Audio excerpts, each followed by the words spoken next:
Hello and welcome. My name is Patricia Calixte, aka Patty Past Toastmasters Journey. I had a very interesting conversation with a wise man a few years ago that altered my life, so I thought I would flip it over to you. So come with me to the future and let's have an interview with your 100-year-old self, or however old you'll be when you'll be on your deathbed.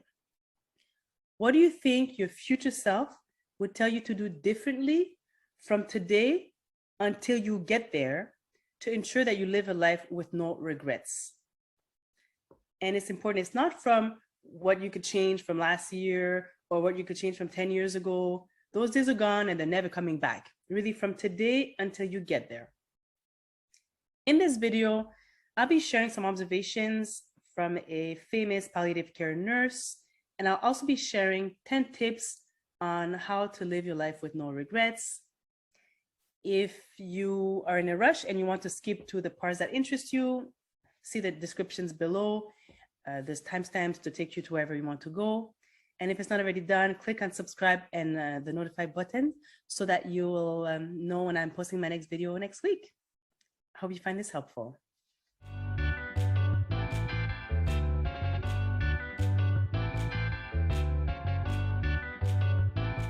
As the nurse Bronnie Ware explains in her book, Top 5 Regrets of the Dying, she had interviewed her dying patients to find out if there was anything that they would have done differently or any regrets that they had during their final days on Earth. And she noticed that the same recurring themes kept coming back over and over again. And I'll be sharing with you the common 5. Number 1, I wish I'd had the courage to live a life true to myself, not the life others expected of me. According to Bronnie, this was the most common one of all. When people realized that their life was almost over, they had a clear perspective of their past.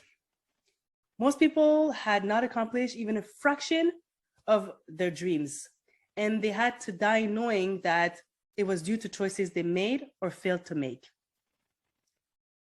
Number 2, I wish I hadn't worked so hard. This came from many patients that Bronnie nursed. They missed their children's youth and their partner's companionship. They deeply regretted spending so much time out of their life prioritizing work over their loved ones or activities that they enjoyed. Number 3, I wish I'd had the courage to express my feelings.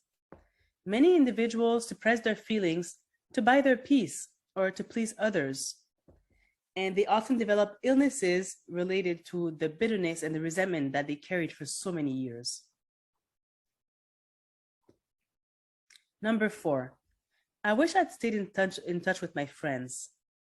Many became so caught up with their own lives that they had let great friendships slip by over the years. There were many deep regrets about not giving friendships the time and effort that they deserved. Everyone missed their friends when they were dying. Number 5, I wish I'd had let myself be happier. This was a surprisingly common one. Many patients did not realize that until the end, that happiness was a choice. They had stayed stuck in old patterns and habits, and they stayed in their comfort zone because that required the least amount of effort. Fear of change had them pretending to others and to themselves that they were content, when deep down inside, they longed to dream and to laugh and be playful in their life again. On to my own advice for you.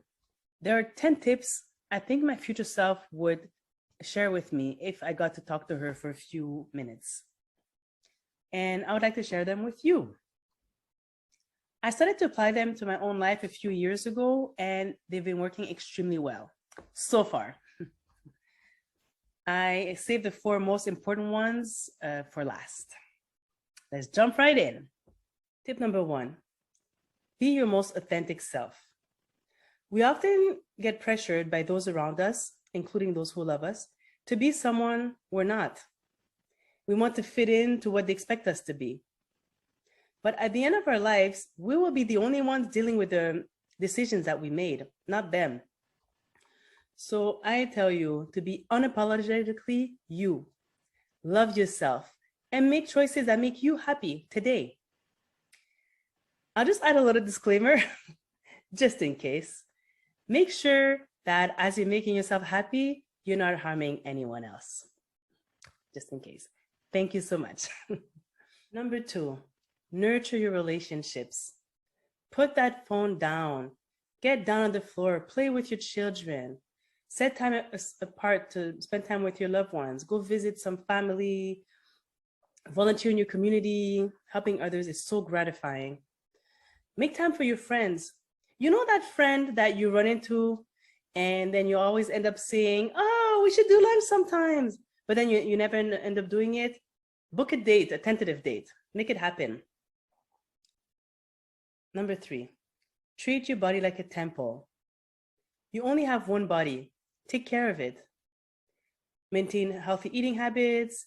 If you can't control yourself with certain items in your house, just don't bring them in. There's a 100% chance you will not eat them if they're not in your house. Or join a nutrition program, read up about it. There's so much information online about it.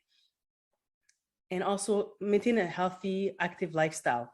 Move, like go for walks every day, go up and down the stairs, join a gym, get yourself a trainer if you can. Or there's also those short YouTube videos online that you can just do throughout the day. Just do something, but move. Your future you will thank you for it. Number 4, live within your means. Avoid financial burdens at all costs. No pun intended. Financial stress can take a huge toll on your mental and physical health, your relationships, and your overall quality of life. Stop spending on material things that you don't need. None of the things will matter during your final days. Oof, that was so good. I hope my daughter was watching this video. Make a budget, stick to it, and pay off your debts if you have any. Swap your luxury car for a more affordable one. Yes, I know it's a very humbling experience. I did it. But trust me, your bank account will thank you for it.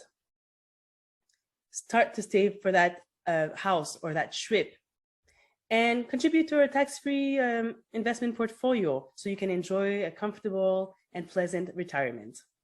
Number 5, become an eternal life student.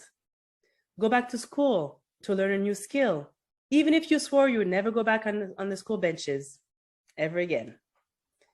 Reorientate your career if you despise your job and you're tired of hearing yourself complain about it. Start reading self-help books, podcasts, learn a new language, sign up for a conference with a motivational speaker. There's so many tools and resources out there. Find what works for you. Number 6, take care of your mental, emotional, and spiritual health. If you live through any kind of trauma, do the work to end the cycle now. Start therapy sessions to finally heal your wounds and unhealthy patterns. If you have an addiction problem, there are many groups and resources out there that can help you everywhere in the world. Deal with it as soon as possible, or I can assure you it will deal with you. Journal, meditate, sing, pray, worship, play an instrument, dance, whatever it is that heals your soul, do it. Okay, now we're at the final 4. Things are about to get serious. Number 7, eliminate all toxic and negative people from your life. All of them. They're not an added value to your life, and they're draining your energy and stopping you from stepping into your future. Surround yourself with positive and encouraging people that support you and want to see you succeed. Like, find yourself some cheerleaders. I know what you'll say. I can't eliminate them. They're family members. I'm going to have to respectfully say, I'm sorry, but it doesn't matter. I suspect that your future you would tell you to not tolerate abuse from anyone. If you can't completely block them off, please create some healthy boundaries to protect yourself. And furthermore, I would like to advance that these toxic folks will not be by your side while you'll be on your deathbed.